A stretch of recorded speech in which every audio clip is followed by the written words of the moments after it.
Bonjour à tous, aujourd'hui n'est pas coutume, je vous fais une vidéo plus chamanique.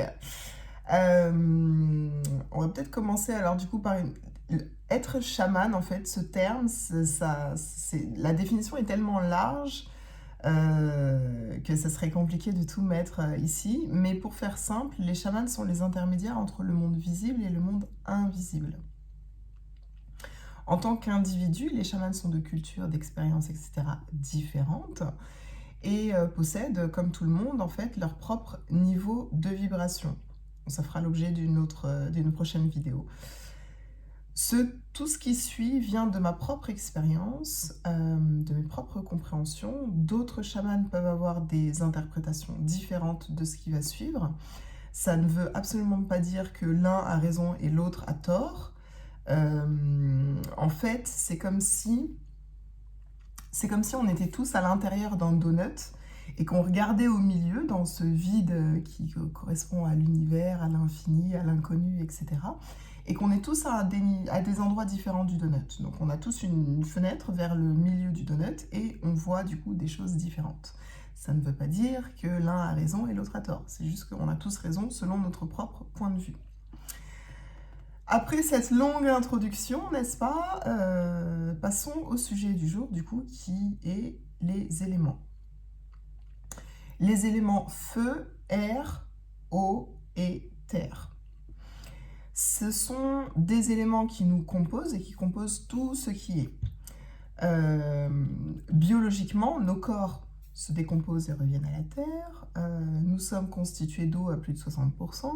Nous avons besoin d'air pour respirer. Notre corps, pour bien fonctionner, a besoin d'être à une certaine température, chaleur, n'est-ce pas? Ceci étant dit, les éléments comme beaucoup de concepts, tels que la gratitude, le moment présent, l'argent, enfin vraiment tout porte une essence particulière. On fera d'autres vidéos du coup sur le sujet. Et c'est aussi le cas des éléments. Les éléments portent leur propre essence sur des sujets spécifiques. Le feu porte une essence de désir et de création. Le feu, dans son essence, porte les pouvoirs de destruction et de création. Donc le feu détruit ce qui n'a plus lieu d'être et construit, crée quelque chose de nouveau, quelque chose de lumineux. L'air porte le pouvoir, une essence d'acceptation, en fait. L'air permet d'amener les choses là où elles doivent être. Vous pouvez penser au vent, en fait, tout simplement. Et porte la notion de se laisser porter, justement. Porte la notion de se laisser porter, c'est un peu redondant, mais correspond à la notion de se laisser porter sans résistance. D'où le pouvoir d'acceptation de l'air. L'eau a une essence d'apaisement, de tranquillité, de nettoyage. L'eau permet d'adoucir et arrondir les angles. Pensez à une pierre sur une rive. Et l'eau porte ainsi le pouvoir de transformation. La terre permet à des arbres et des plantes de pousser, n'est-ce pas?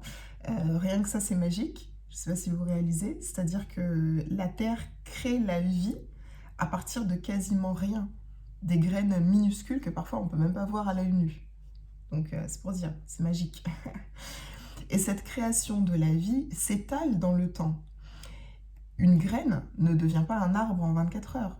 Et donc la terre porte ainsi l'essence de la patience et l'essence de la magie. Ce qui lui donne le pouvoir de transmutation. Rien que ça. Donc, feu, air, eau, terre. Ça forme un cycle, n'est-ce pas? Destruction, création, ensuite acceptation, ensuite transformation et ensuite transmutation. Puis à nouveau, destruction, création, etc. D'ailleurs, destruction, création qui est en quelque sorte un effet en soi de la transmutation. Les deux vont ensemble, ce qui démontre bien que c'est effectivement un cycle. Et qui dit cycle, dit cercle. n'est-ce pas? Et un cercle n'a ni commencement ni fin. Pourtant, tout comme si vous vouliez tracer un cercle, vous devez bien commencer quelque part. Et le point de départ, donc selon moi, hein, selon mes expériences et compréhensions, c'est le feu. C'est quelque chose est créé, en fait, tout simplement. Donc c'est le feu, parce que c'est le feu qui porte le pouvoir de création. Tout cela veut dire tellement de choses que je pourrais parler pendant 3 heures, mais on va pas faire une vidéo trop longue aujourd'hui. Donc juste pour 2 éléments quand même qui sont intéressants et qui peuvent peut-être vous plaire, hein, on va voir. Vous me direz dans les commentaires, commentez, ça pousse l'algorithme de YouTube à envoyer ma vidéo à plus de gens. Alors, pour quelques éléments intéressants. Premièrement, pour pouvoir accepter quelque chose, que ce soit une situation, une relation, etc., il faut d'abord prendre la responsabilité de la création de cette chose. C'est-à-dire que c'est nous qui avons créé, c'est nous qui avons amené cette situation, cette relation. Tout ce qu'on vit à l'extérieur n'est qu'un reflet de notre intérieur. Ce n'est que quand une chose ensuite est acceptée qu'on peut la transformer. Encore une fois, on peut faire le parallèle avec une situation ou une relation. Et une fois qu'elle est transformée, elle peut être sublimée ou transmutée dans son aspect du coup le plus parfait, etc., etc. Deuxième point qui est sympa, je trouve, c'est que un manque de créativité, donc sur le point de vue de la création, n'est-ce pas, peut être comblé en méditant, par exemple, à proximité d'un feu de cheminée. Prendre l'air, quand on prend l'air, ça nous aide, ça peut nous aider, on va dire, à accepter une situation qui nous tracasse. N'est-ce pas? On se dit, ah, je vais prendre l'air, puis après ça va mieux. Voilà, acceptation, pouvoir d'acceptation. Observer ou méditer devant un océan, ou même d'ailleurs s'y baigner, hein, peut donner un sentiment d'être nettoyé des choses qu'on ne veut pas, et nous permet aussi de nous sentir apaisés.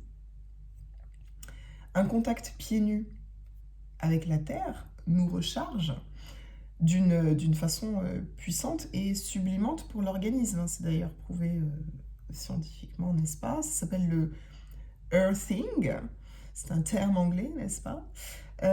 Et ça correspond scientifiquement au fait que la terre conduit l'électricité, et comme notre corps fonctionne avec des impulsions électriques, voilà, ceci explique cela. Pour finir cette vidéo, je voulais rappeler que notre biologie, en tant qu'être humain, ne nous permet de voir, donc avec nos yeux humains, uniquement 1% de ce qui est reflété par le spectre de la lumière. C'est-à-dire qu'il y a 99% des choses qui sont autour de nous qu'on ne voit pas, parce qu'on a des yeux d'humain et on est capable seulement de voir 1%. Mais ça ne veut pas dire que justement ces 99% n'existent pas. Ils existent bel et bien. Et les essences et les énergies des choses, du coup, font partie effectivement de ces 99% de choses qu'on ne voit pas. Et donc, d'où l'intérêt des chamans, n'est-ce pas, qui font justement ce lien pour pouvoir expliquer et puis faire le pont, en fait, entre le monde du visible et le monde de l'invisible. Voilà, c'est tout pour aujourd'hui.